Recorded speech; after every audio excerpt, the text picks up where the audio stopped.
Mag-iingat po kayo kasi sa dinami-rami po ng inyong mga pasabog ngayong gabi, it seems like marami po talaga kayong alam about them, no? Dahil sa pagkakasama niyo sa kanila during the campaign and during the 2022 elections.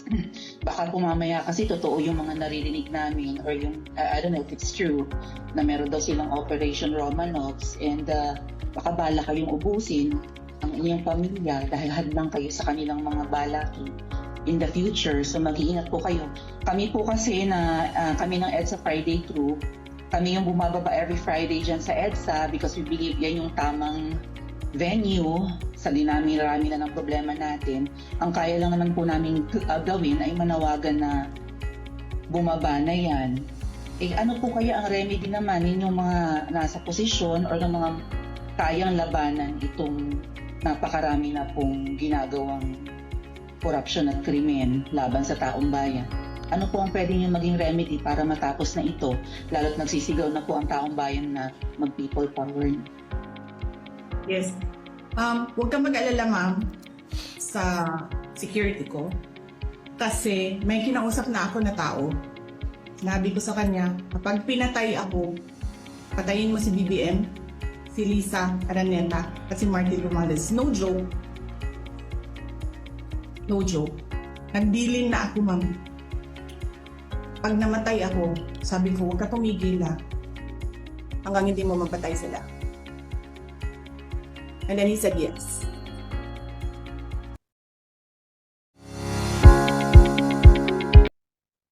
Okay. So,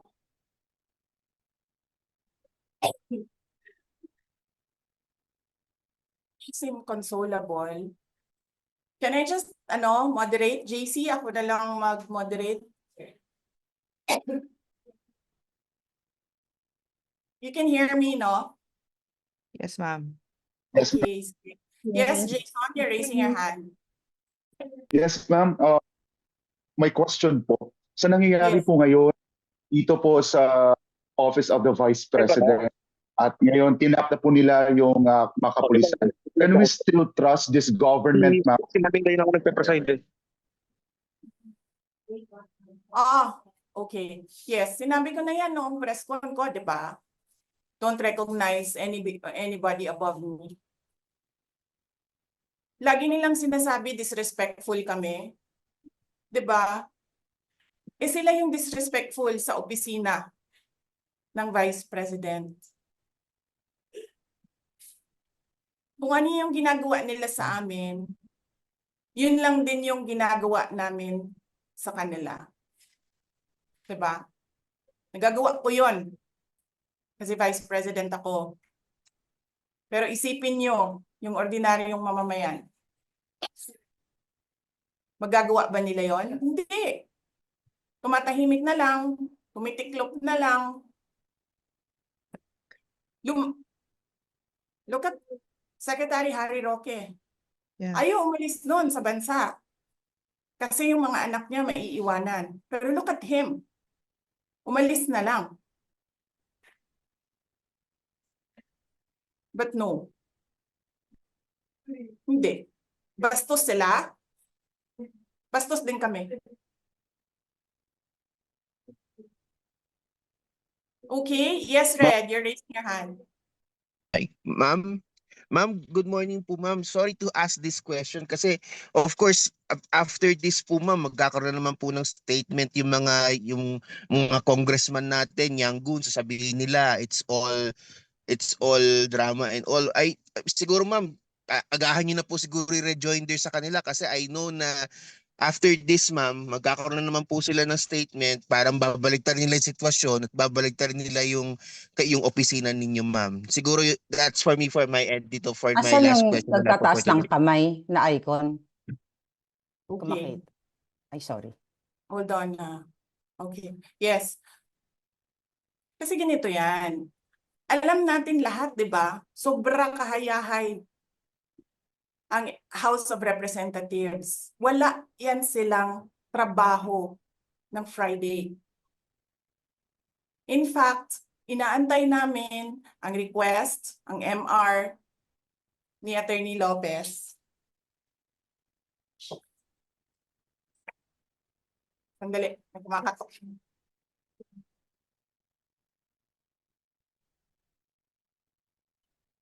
Ay, sorry. Ay, sorry. Dalawa kasi kaming lawyers working here. Ako yung nasa loob na lawyer, nasa loob ng room. And then there's another lawyer outside of the room. So dalawa kami na nagtatrabaho. So yes. So alam namin na walang trabaho ang House of Representatives pag Friday. And then suddenly, kanina, yun na nga, sinabi niya kung anong nangyari dito na side. Tinawagan niya ako, sabi niya, you need to come because I need a lawyer. So pagdating ko dito, I told them I'm the lawyer. Pumasok ako. And then I read the order. And then while I was reading the first order, another order came in.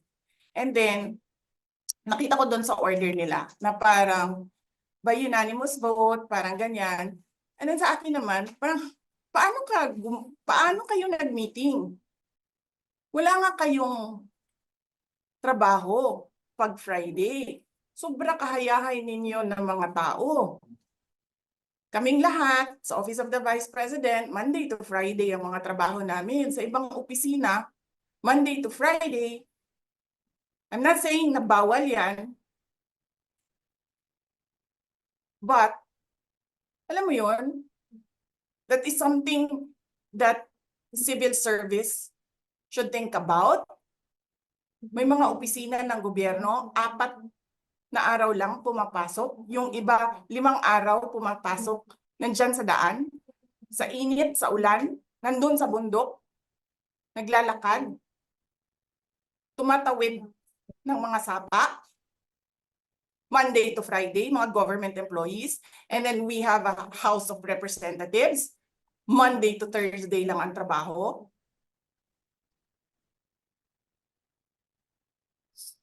The civil service should rethink that. Ganyan. So anyway, wala sila. Wala silang trabaho. So hinahanap ko, where is this special doon sa order? Where is this special committee meeting that happened?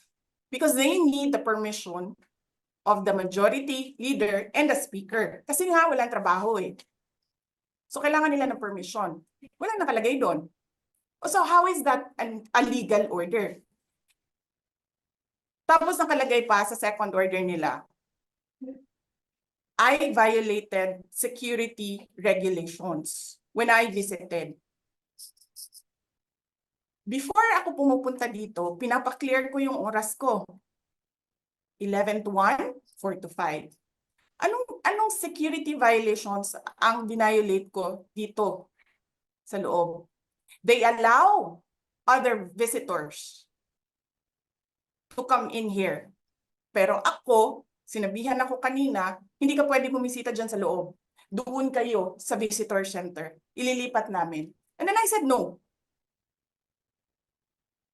Sabi ko, sinabi ni Secretary Chua, through that lawyer, I think Attorney Agnes, I don't know if I remember the name correctly right now, na yes, she can visit subject to the guidelines of the detention center.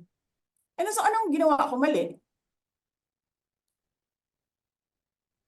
Basta na lang ba ganon? Sasabihin nyo, I violated security regulations? Ano yun? Wala naman akong 2 baril. Nung sinabi sa akin na hindi ako pwede pumasok, nag-antay ako. Alam mo, binibigyan ko pa ng pasensya yan si Taas ba yan? Kanina eh. Ngayon hindi na. Nagsinungaling pa siya. Na I refused daw to leave last night when I did not even know na pinapaalis ako. Ang sinabi lang sa akin, papatayin ang kuryente. Which I said, okay lang. Kasi may flashlight naman ako. Hindi ko naman kailangan ng kuryente. Tapos kanina sa media, pinapalabas nila na I locked myself doon sa kwarto. Of course, nag-lock ako kasi natutulog na ako.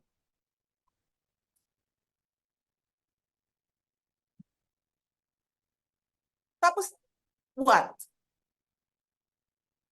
Bawal ako magstay sa opisina ni Congressman Pulong Duterte. Bakit? Is not that government property? I was allowed by the lawful occupant and possessor of that office to stay there, to assist a detainee who is inconsolable right now,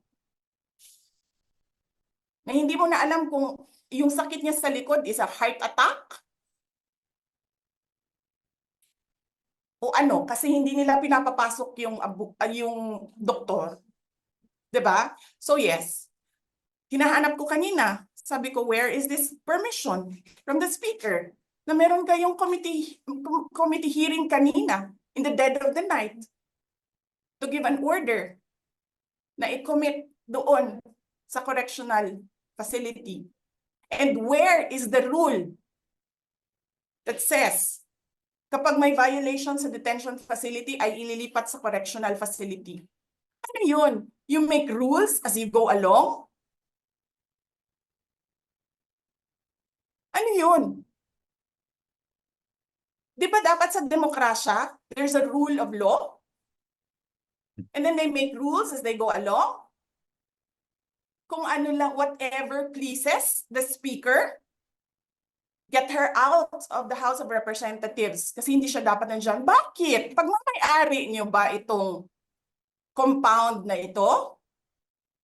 And then sasabihin pa nila sa akin na there is a threat to my life inside the batasang pambansa?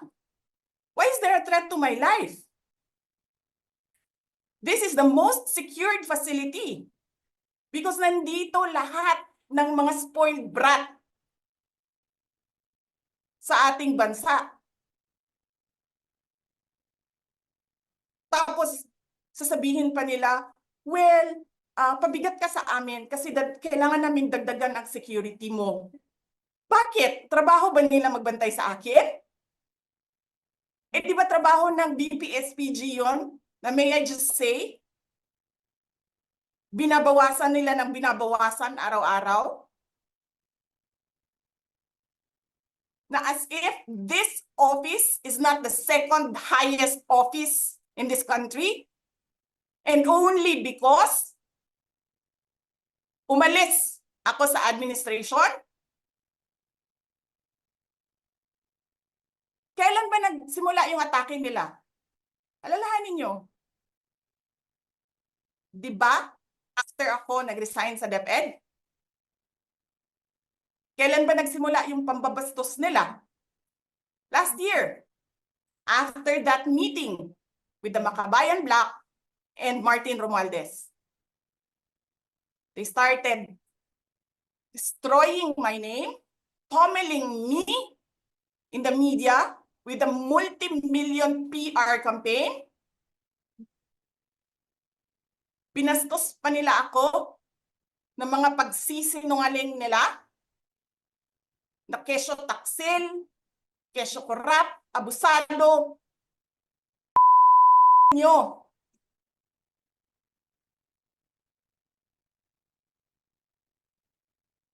Sino ang korap? Yung mga congressman na yan na nag-hearing, anong sinasabi nila? Pagkatapos, pag na-off na ang mic, pag wala na ang media, pasensya na kayo ha. Kailangan kasi namin ng pera. Mag-eleksyon na kasi. Pakisabi kay Sara ha. Hindi ko naman gusto itong ginagawa ko eh. Hindi mo pala gusto ginagawa mo eh. Bakit mo sinisira pangalan ko? Joel Chua.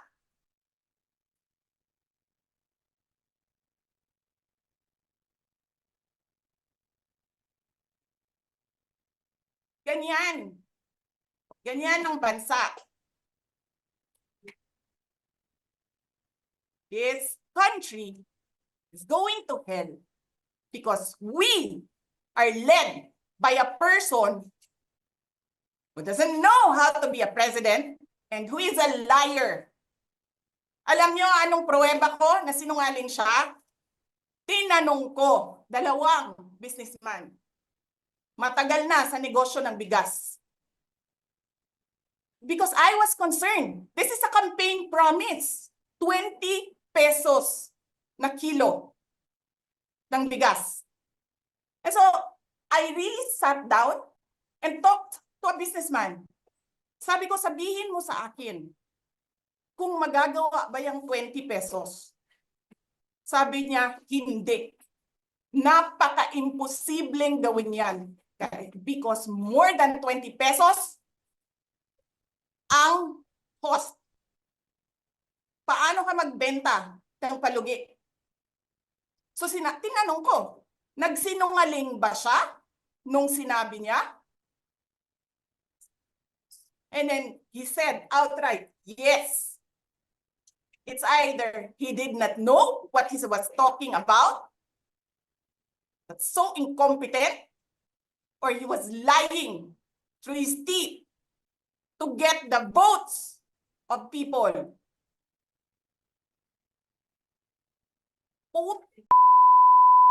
Ninyong lahat. Martin Romualdez, Lisa Marcos, Bongbong Marcos.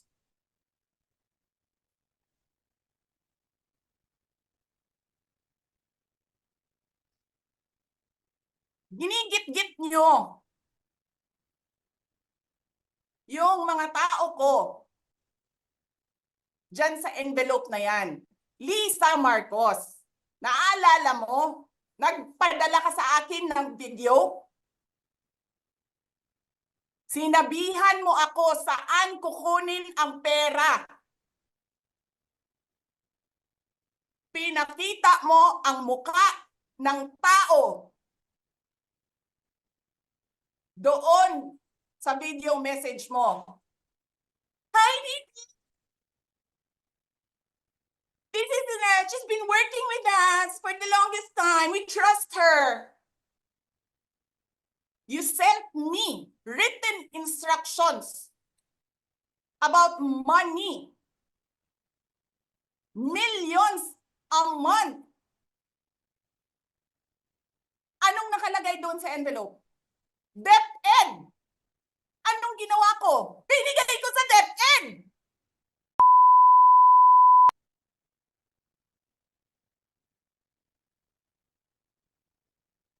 Wala ka ngang posisyon sa gobyerno, namimigay ka ng pera ng gobyerno eh.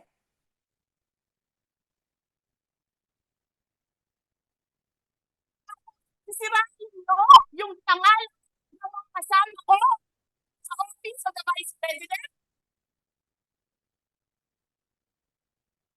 Sasabihin nyo sa mga tao, nakaw yan, confidential funds yan. Niwala nga kayong isang proof na confidential funds yan. Naniwala lang kayo sa isang babae na ang pangalan ay Gloria Mercado na nagsabi confidential funds yan, na hindi nyo nga nilabas na wala pang confidential funds, meron ng white envelope.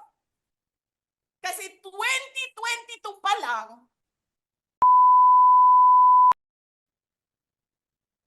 may utos na ng pera sa DepEd. Tapos kami yung nagsisinungaling? Nagpipigil ako eh. Kasi gusto ko lang magtrabaho. Gusto ko lang tapusin nyo na yung now show ninyo dyan sa House of Representatives para makabalik na kami sa trabaho namin.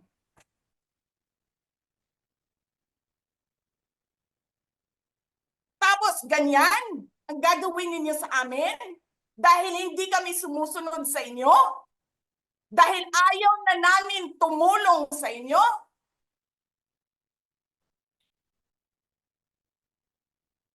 Ganito gagawin ninyo?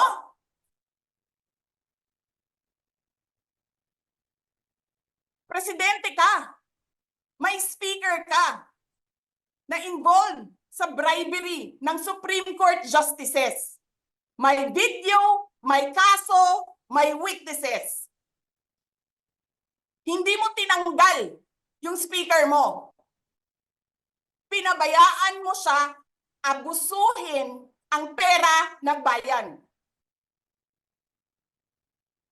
Paikot-ikot sa buong bansa, namimigay ng pera na para bang kanya yung pera.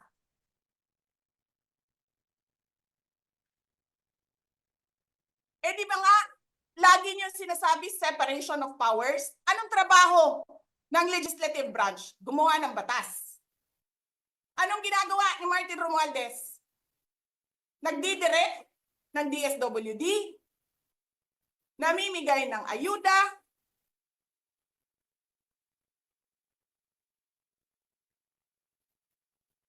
nagsasabi kung anong bibigay, anong ibibigay, anong gagawin, sino ba ang presidente dito?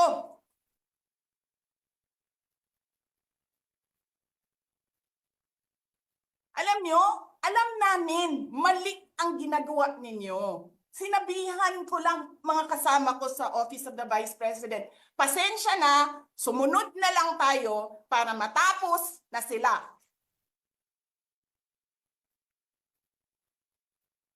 Tapos ganito ang gagawin ninyo? Alam namin, walang contemptuous doon sa ginawa ni Yusek Lopez. Wala. Lahat ng tanong, sinagot niya. Pumunta siya. Maayos siya kumausap. And then sasabihin ninyo sa amin, bakit kami susulat sa COA? Bakit hindi kami susulat sa COA? Hindi tapos ang appeal namin. Hindi tapos ang audit namin. Tapos buhaghag na ninyo tanan ang gisubmit namo sa COA?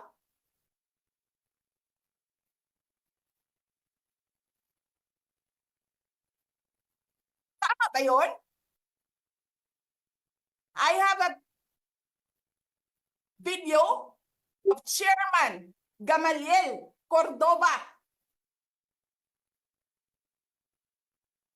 Sinasabi niya, mali ang ginawa niya. Tama ba yun? Ikaw ba ang auditor? Ikaw ang appeals. Wala pa kaming audit? Sasabihin mo na mali kami?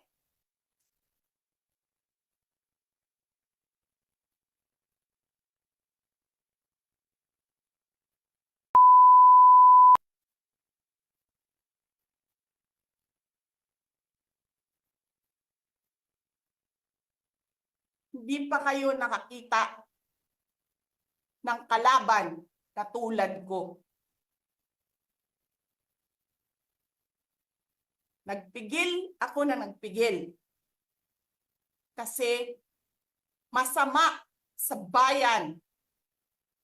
Hindi maganda ang political instability.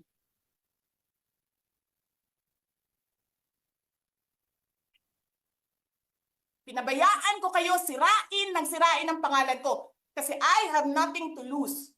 Sinira niyo na siya. Wala na siyang ikakasira pa.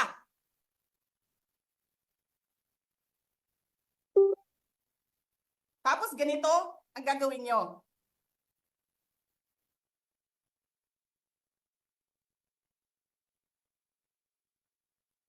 Hindi ko alam paano nakakatulog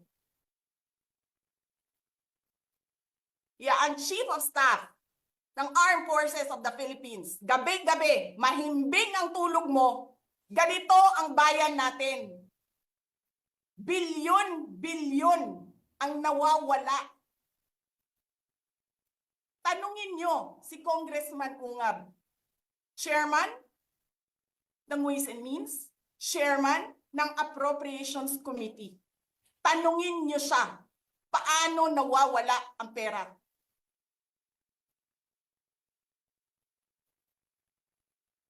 Paano nyo ginagel ang pera ng Department of Education? Martin Romualdez. In-attach nyo ang projects na hindi man lang dumaan sa paaralan, sa SDS, sa region, even sa central office. Basta na lang listahan ng mga congressman. 19 billion. Tapos, nung 1 billion na lang ang naiwan sa DepEd, anong ginawa nyo? Kinuha nyo ang 5 billion sa repairs, nilipat nyo para mukhang lumaki ang pera.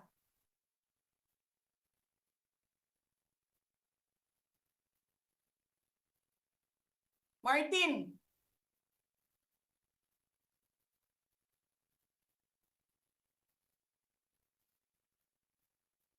nangangampanya tayo.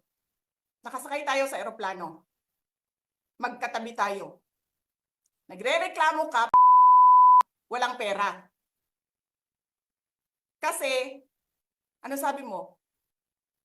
Di ni Lisa Marcos o di BBM ang kwarta. Walang pera sa kampanya kasi hindi nagbibigay si BBM at si Lisa. Ginigipit nila. Kinukuha nila lahat ang pera. Reklamo ka ng reklamo sa akin. Anong sinabi ko sa'yo? Huwag ka mag-alala. Lahat ng gusto tumulong sa akin, ipapadala ko sa iyo. Kunin mo lahat. Nagreklamo ka kay Medi Poblador kasi tumatanggap ng pera. Ano sabi ko sa'yo? Kausapin mo si Medi, kunin mo lahat ng pera. Lahat ng makuha mo na gustong tumulong sa akin, kunin mo. Gastusin mo. Ano sabi ko sa'yo? Pasensya ka na. Wala ka ng pera. Ano sabi mo sa akin? Sabi mo sa akin, okay lang. Pag nanalo kayo, babawiin ko lahat yan. Hindi ko naman alam, ang buong akala ko, babawiin mo sa negosyo mo. Legitimate businessman ka naman eh. Mina, pagsira sa kalikasan, legitimate na pagsira sa kalikasan, negosyo mo. Media, negosyo mo. Ano pa bang mga negosyo ni Martin Romualdez? Sulat niyo yan lahat. Akala ko magninegosyo ka lang. Kasi businessman ka naman. Hindi ko naman alam, binubulsa mo. Ibubulsa mo, kakamkamin mo ang legal na pera at illegal na pera. Tanggap ka sa illegal, tanggap ka sa pogo. Pinaalis nyo lahat ng kompetisyon ninyo, naiwan ang pogo mo. Tanggap ka, pogo. May nagsasabi pa, tumatanggap ka sa smuggling, sa droga. Tapos kuha ka dito sa National Treasury. Akin ito, akin ito. Babawiin ko lahat.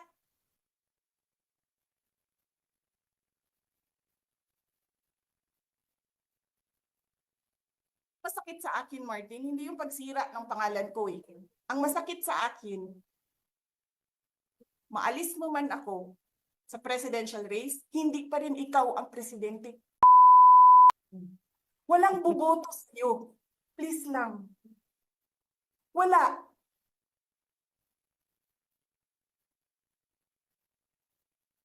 Hindi ka nga dumadaan ng contest eh.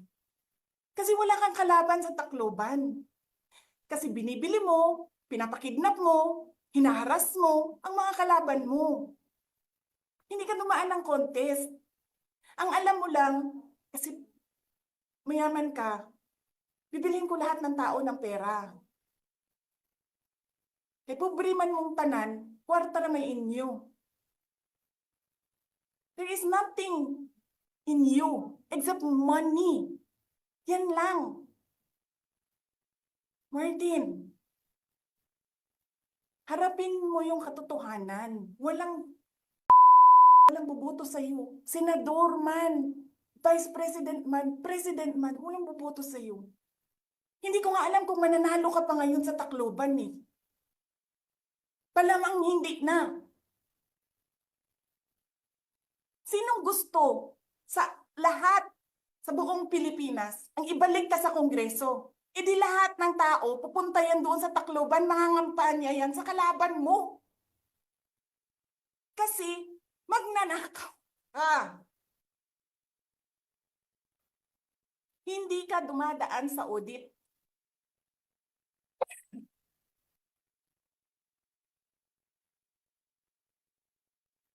Milyon-milyon, buwan-buwan. Certification lang ng congressman. 1 million, 2 million, pirma lang. Alam nyo, bakit alam ko? Kasi may MA din ako. May MA ako sa DepEd, may MA ako sa OVP. Pero sa akin, nire-require ako ng resibo ng COA. Pero alam ko, certification lang ang kailangan. Pero nagko-comply ako. Bigay nyo lahat ng resibo. Pero ikaw, pirma mo lang, hindi mo nga ata pirma yan, pirma lang ng staff mo yan. Milyon-milyon dyan sa Committee on Accounts. Lumalabas ang pera. Pirma nyo lang. Walang nag-audit sa inyo. Sino ang nag-audit ng confidential funds ng Office of the President? Wala.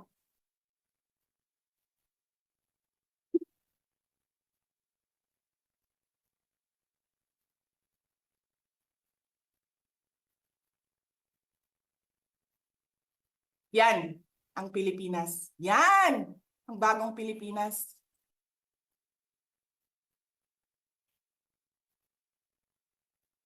Kriminal ang speaker. Bakit ko nasabi kriminal siya? Basahin niyo yung kaso niya sa United States of America. Sinungaling, presidente. Double whammy pa. Hindi lang siya sinungaling. Hindi pa siya marunong maging presidente. Nagpresenta ka na magiging presidente ka. Tapos, hindi ka pala marunong.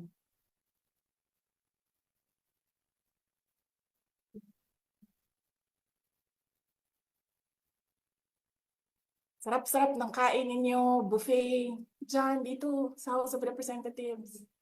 Alak, lahat. Lahat ng juice, lahat ng mamahaling wine.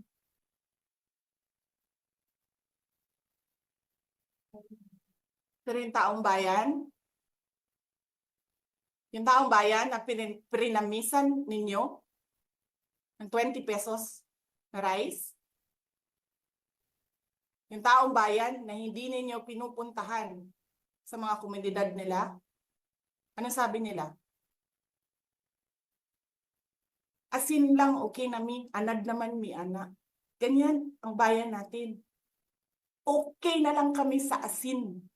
Saan ka nakahanap ng bayan na ang tao, because of their hopelessness, because there is no functioning government, umukay na lang sa asin.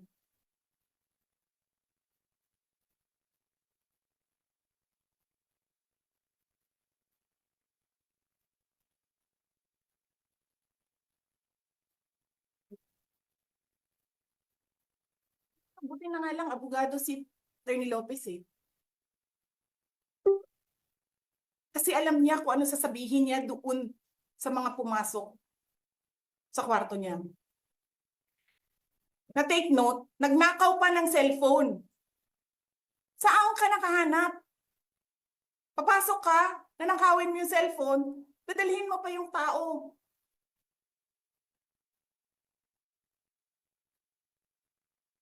Huwag kang mag-alala, ma'am, sa security ko. Kasi may kinausap na ako na tao. Sinabi ko sa kanya, kapag pinatay ako, patayin mo si BBM, si Lisa Araneta, at si Martin Romualdez. No joke. No joke. Nagbilin na ako, ma'am. Pag namatay ako, sabi ko, huwag ka tumigil hanggang hindi mo mapatay sila. And then he said yes. So, alam mo, ma'am, yan ang lagi kong sinasabi sa Makabayan Blog nung mayor pa ako. Ang laban, wala dyan sa EDSA, ma'am. Wala dyan sa mga highway. Ang laban, ma'am, nandun sa loob ng palasyo. Yan ang problema. We appreciate yung expression ninyo ng disgust, ng pagkamuhi, ng hopelessness, kasi it reflects kung ano yung nararamdaman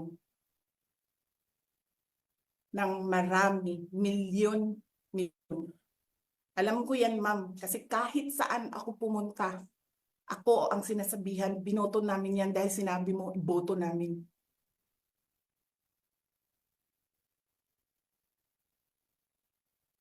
So, yes, ma'am. Maraming salamat sa ginagawa ninyo. Dahil sa ginagawa ninyo, I'm sure nakikita yan ng taong bayan and na-appreciate nila yan. Marami sa ating mga kababayan ang gusto sumali sa inyo. Pero sa sobrang hirap ng buhay ngayon, hindi nila maiwanan yung mga trabaho nila at hanap buhay nila para pumunta sa daan. Bakit sila naghihirap? Bakit? Dahil sa gobyerno. Di ba dapat yung gobyerno natin ang nagpapagaan ng buhay ng tao? Bakit ang gobyerno natin ang nagpapahirap lalo sa tao? Kasi gusto ba nila lagi na lang mahirap ang mga tao para madali mapasunod? May mga lugar kami sa Mindanao na ganyan ang mga politiko. Gusto nila mahirap lahat. Kaya bahugan lang nila ang kwarta. Governor na sila, mayor na sila, congressman na sila. Hanapin niyo, ma'am, yung mga lugar na sobrang hirap sa Mindanao. Tingnan niyo anong gawain ng politiko. Pinapakain lang ng pera ang tao. Binabastos yung kanilang pagkatao. Dahil wala silang pakialam. Yan din yung mga tao na gusto sumama sa inyo, na nakikiisa sa inyo, pero hindi nila maiwanan yung hanap buhay dahil sa pamilya. Madami yan. Yes, sir. Salamat, sir. At binigyan nyo ng example ang taong bayan kung ano yung sinasabi ko. Because it's happening all over the country. Gusto nila, sila lang ang mayaman. Alam niyo ba, sa bentahan ng mga relo ngayon, sino bumibili ng mga relo? 3, 4 at one time? Mga politiko. Mga galamay ng politiko, karamihan mga congressman. Tanong nyo sa mga dealer ng relo, ng mamahaling relo dito sa Pilipinas. Tanong nyo sa mga dealer ng mamahaling kotse sa Pilipinas.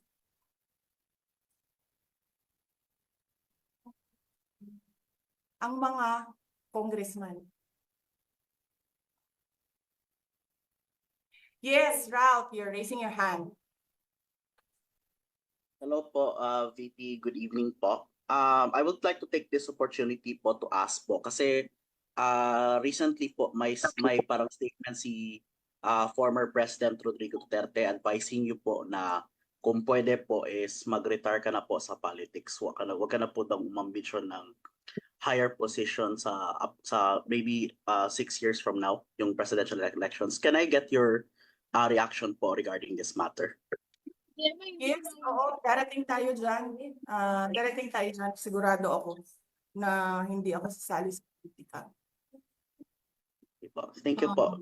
Hindi lang natin alam kung kailan kasi hindi natin alam ang mga plano ng Diyos. I mean, man can only plan, but God's purpose that will prevail. Yan yung commitment ko, Lopez. Yan yung commitment ko sa lahat ng OVP person. Maguguluhan na ako. Na sasamahan ko sila. Kung ano yung gusto nila, yun yung gagawin namin. So, sasamahan ko sila. Yes sir, nandyan sila sa labas. Pero talaga, totoo. Bakit kayo maglilipat ng tao sa loob ng correctional? Convict ba ito? Accused ba ito siya of a case? Of any case? Ano ba yung correctional facility? Di ba dapat sa mga akusado yun? At sa mga convicted? Di ba dapat kay Franz Castro yun? No. That is something to think about, no? Sa mga mambabatas. Yung pwede ka maging congresswoman, pwede ka maglakad dyan, pending your appeal. Which by the way, pag in-overturn yan, regalo yan ni Martin Romualdez kay Franz Castro. Kanina, pumunta sa akin yung Sergeant at Arms doon sa office ni Congressman Pulong Duterte. That was 6 p.m. Sabi niya sa akin, sabihin mo 5 p.m. Sinabihan pa niya ako magsinungaling. That was 6 p.m. Okay? At that time, walang order. So between, sabihin na natin 15 minutes siya doon. 6:15 hanggang 12 midnight, nakapag-gawa siya ng report, nakapag-meeting ang committee. Nasaan yung meeting? Pakita niyo sa akin yung minutes. Pakita niyo sa akin. Sabihin niyo, Zoom. Kahit hindi niyo ma-determine ang quorum sa Zoom, sige, sabihin natin tama yung Zoom. Nasaan ang picture ng Zoom ninyo? Nasaan ang minutes ng meeting ninyo? Nasaan ang pirma ng committee secretary sa minutes ng meeting ninyo? Para kayo lalabas ko sakali. Para kayo mag-issue ng order between 6:15, 12 midnight. Yan yung sinasabi ni Atty. Lopez. Walang batas ang Pilipinas ngayon. Wala na. Bastusan siya. Tapos nagagalit sila. Sinasabi nila, spoiled brat ako. Ang problema ninyo, hindi niyo ma-prove ang pagiging spoiled brat ko. Dahil hindi ako nagbago. Simula nung ako ay bata hanggang ngayon. Hindi ako nagbago. Ni walang isang tao makapagsabi doon sa Davao City na spoiled brat ako. Sabihin niyo, corrupt ako? Ako ba yung may bribery case sa mga Supreme Court justices na hindi nahihiya? Wala akong corruption case. Sinasabi ninyo, nawawala ang pera dahil may notice of disallowance. Ano ba ibig sabihin ng notice of disallowance doon? Ano ba sinasabi niya? Kulang yung mga papel ninyo. Kasalanan ko ba yan? Galing sa field ang papel. Hindi naman ako ang gumagawa ng papel eh. So ibig sabihin, kasalanan ko kapag yung nag-uusap doon sa kalayo-layong barangay sa Samar, gumagawa sila ng papel na mali, sinasabi ng COA, tapos ako yung nagnakaw ng pera? Yung ina ninyo? Alam mo ma'am, Nagmumura talaga ako na tao. Kaso hindi lang ako nagmumura talaga in public. Dahil ang mga bata nakikinig sa akin. Napapansin ko yan. When I talk, children listen. That is the reason why I don't cuss in public. But it doesn't mean hindi ako marunong at hindi ako nagmumura. I am doing it for the sake of the country kasi nakikinig yung mga bata sa akin. Hindi sila nakikinig kay Martin Romualdez. Lalong hindi sila nakikinig kay BBM. Hindi ko Jancy, you alam. have a question? Hindi ko alam bakit tayo umabot sa ganito. Hindi ko alam bakit umabot yung bansa sa ganito. Yes, ma'am. Sir, Dancy. Hi ma'am. Sorry ma'am. Yung nangyari ba ngayon parang may nagkaroon ba ng standoff kanina? I mean, would you say if it was a standoff na kasi apparently parang based dun sa kwento ni Attorney Lopez kanina parang ganun yung nangyari. Parang nasa labas daw sila and then parang I'm assuming adrenaline na ni Attorney Lopez na natulak niya yung pangharang dun sa pinto para hindi makapasok. So may ganun po bang nangyari, ma'am? I mean, can you just from your perspective what happened? What's happening now? May standoff po bang nangyayari? May stand-out kami, sir. Nandiyan sila sa labas. Nandito kami sa loob. May Okay lawyer po. kami. Ang game plan namin is may lawyer sa labas and then may Apa. lawyer sa loob. And there's a Okay. standoff. And then, yes, we expect that they'll break down the door anytime. Okay po. Sige Tignan ma'am. namin. Siguro last on my end, ma'am. Ma'am, Maybe know may I how are interrupt? you May I how are interrupt you for a while? able to wait lang JC, last question lang. Ma'am, maybe just know, I mean for everyone's information lang, how were you able to gain access sa loob ng detention facility at this hour din? Naglakad ako. She called me. Buti na lang hindi pa ako tulog. Tinawagan niya ako. And then she was crying and crying and crying. Hindi ko siya maintindihan. Umiiyak lang siya nang umiiyak. Hindi ko maintindihan. The mere fact na umiiyak siya nang umiiyak, I knew something was wrong. So, bumaba ako. Pumunta ako. Naglakad ako. Nakita ko lahat ng mga pulis. Nakita ko yung person with the big camera. Person with the small camera. And then sabi ko, where is she? Nobody answered. So dumiretso ako dito sa kwarto. And then kumatok ako. Sabi ko, si Sarah to, papasukin niyo ako. And then she said na, I want you to be my lawyer now. And I said, okay, sige. Okay ma'am, thank you. Ma'am, may I interrupt? I was just informed by some members of the media station here at PCTV Station 6. Napapasok daw dyan ngayon si tatlong sasakyan carrying si PNP Marbil.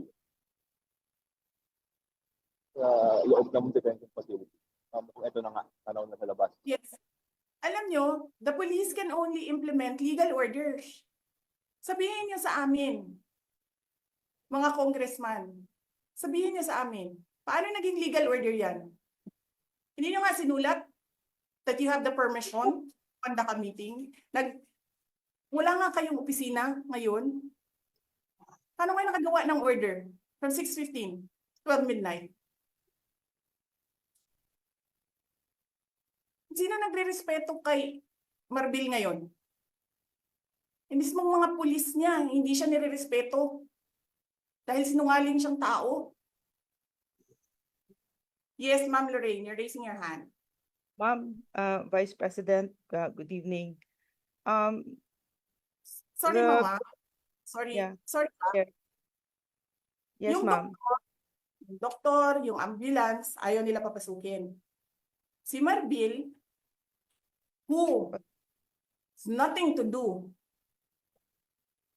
with this thing here ngayon, papasukin nila. Oh, yan ang tanong namin. Saan ang batas dito? Batas ni Martin Romualdez.